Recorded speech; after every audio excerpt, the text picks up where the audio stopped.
Welcome, my Love Light Lifers. Nattie Tee here, your vibrational coach, and I help artists, entrepreneurs, and freelancers use the law of attraction to live their best lives.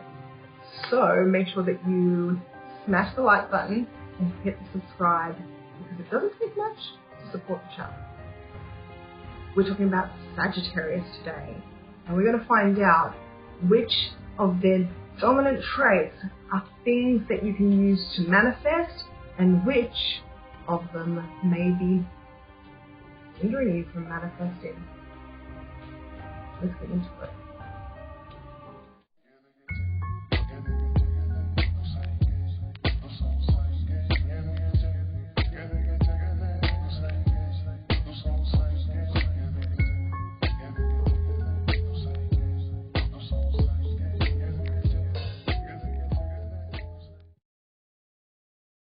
Welcome back to my returning subscribers, to all of my newbies who've just turned up like just now.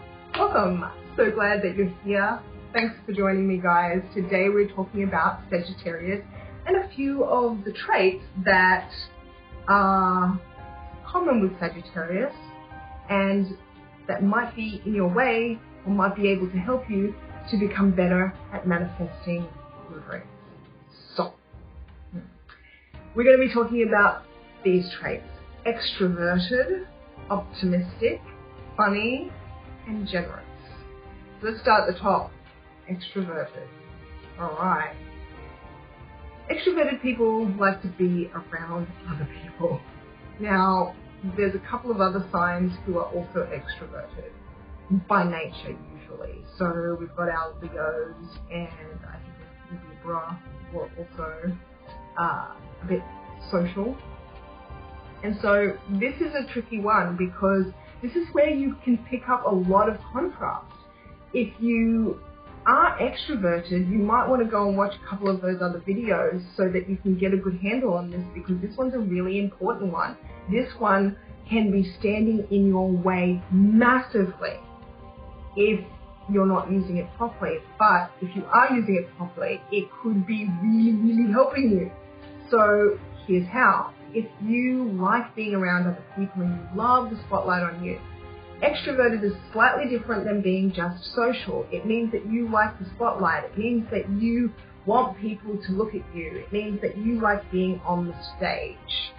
What that means for you is that, unlike some other signs who may just like to hang out with other people, it means that you can be the dominant vibration in the room, so therefore you don't have to worry too much about what other people are bringing to the table. However, you probably will have to think about that at some point, because they will at some point influence you. Being extroverted does come with that, even though you will be that most dominant vibration in the room if you are on stage, like the party kind of person. You will get that, but you will also find that extroverted people care more about what other people think than your average person. That sucks, because that is not going to help you to do and be and say and think the things that keep you in alignment, which are in alignment with you and your dreams and your vibrational journey to them, to match with them. That's going to suck. If you care too much about what anybody who cares what other people think knows, and has ever tried to use the law of attraction, knows this is one of the biggest things that will stand in your way ever. We can change the way we think, but unfortunately, if you care anything about what anyone else thinks, you can't control what they think, which means that you can't control how you feel because you care about how they think of you. It's a very, very interesting one, and one that you really need to get a hold of. It's a really important one. I can't stress it, because you are going to want to be in front of people. You are going to want to be around other people because you are extroverted. And then because you are extroverted, chances are that one of the reasons you're extroverted is because you like the positive attention. And while you're getting the positive attention, you're loving it. But is all attention positive? There's always at least one naysayer who will tell you you're not doing the right thing or that you're not as great as you think you are. And that will always bring you down. 10 people could tell you you're awesome, and that one person that tells you that you aren't awesome is usually the one dude that we're listening to. Happens more than you think. You know you're guilty of it. I know I am. And I'm mindful of these things. My goodness. So, if you're extroverted, you need to take some time and to make sure that you're doing things because you enjoy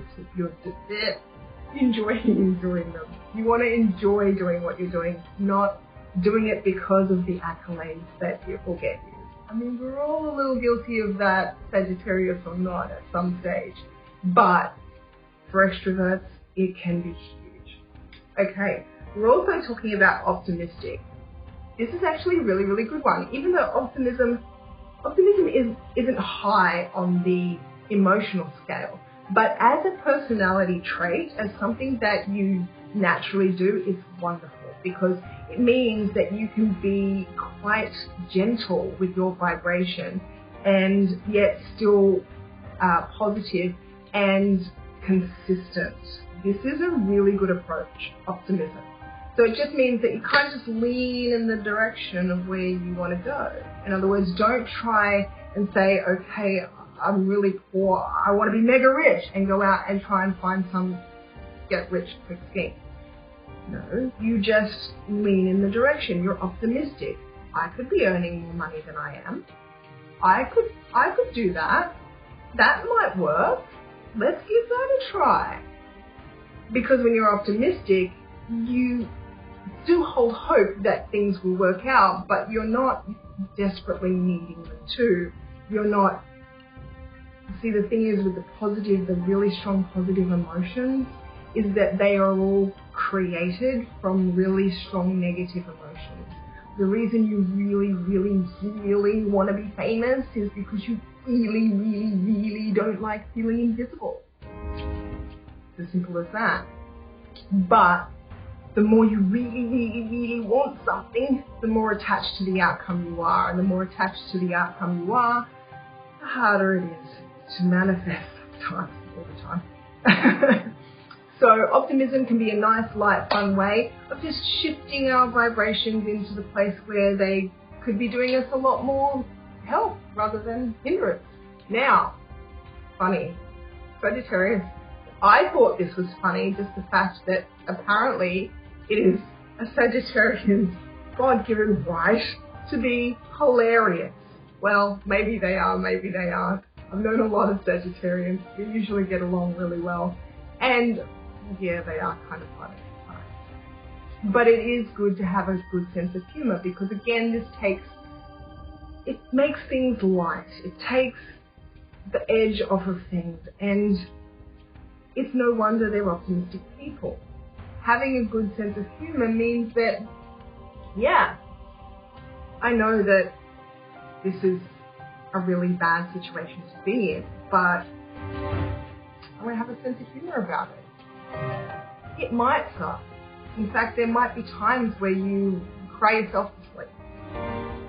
But having a sense of humor about it means that you can feel a little bit more light about it than you probably would without the sense of humor.